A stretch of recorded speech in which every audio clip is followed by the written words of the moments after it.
చాలా ఆవేదనలో ఉన్నాడు ప్రియులారా దేవుడు. నీ తల్లిదండ్రులు బాధపడుతున్న వారు ఆవేదనలో ఉన్నారు.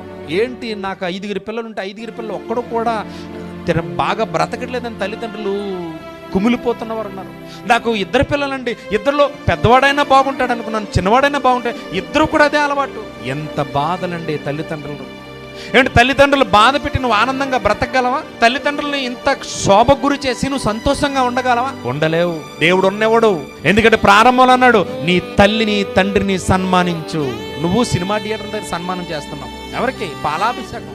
ఏ రోజన్నా నీ తల్లికి పాలాభిషేకం పక్కన పెట్టండి, పాలు ప్యాకెట్ కొనిచ్చే వాళ్ళు ఉండడండి తల్లికి. ఇక్కడ హీరోకి ఏం చేస్తారు చెప్పండి? పాలాభిషేకం. ఒకడేమో రక్తం తీసేసుకున్నాడు, ఎలా బ్లేడ్తో కోసుకున్నాడండి, ఆ రక్తం తీసి ఆ పోస్టర్ కంటించేస్తున్నాడు. నీకు జబ్బు వస్తే ఆ హీరో ఏ రోజన్నా వస్తాడా? నీకు యాక్సిడెంట్ అవుతే ఆ హీరో వస్తాడా?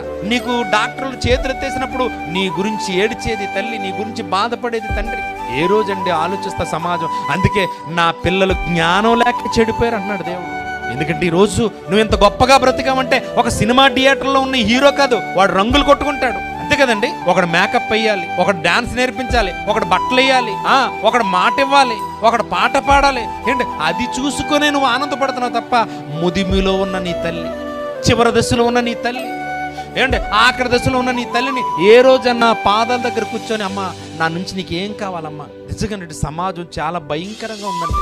ఎవరో ఒక సినిమా నటుడిని దేవుడనే స్థితిలోకి వెళ్ళిపోయిందండి. పిచ్చండి ఇది. ఇందులో మన బిడ్డలు కూడా ఉన్నారు, మన ప్రభుని నమ్ముకున్న బిడ్డలు కూడా ఉన్నారు. వద్దండి.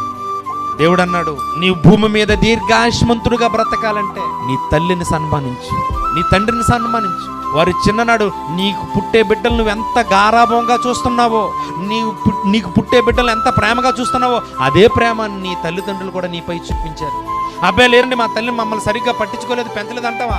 ఏ తల్లి కూడా ఆ పని చేయదు, ఏ తండ్రి కూడా ఆ పని చేయదండి. అండి తల్లిదండ్రుల దృష్టిలో పిల్లలండి వారు పెద్దవారయ్యి వృద్ధాప్యంలోకి వచ్చిన తల్లికి తన పిల్లలు చిన్నపిల్లల్లాగే కనిపిస్తారు.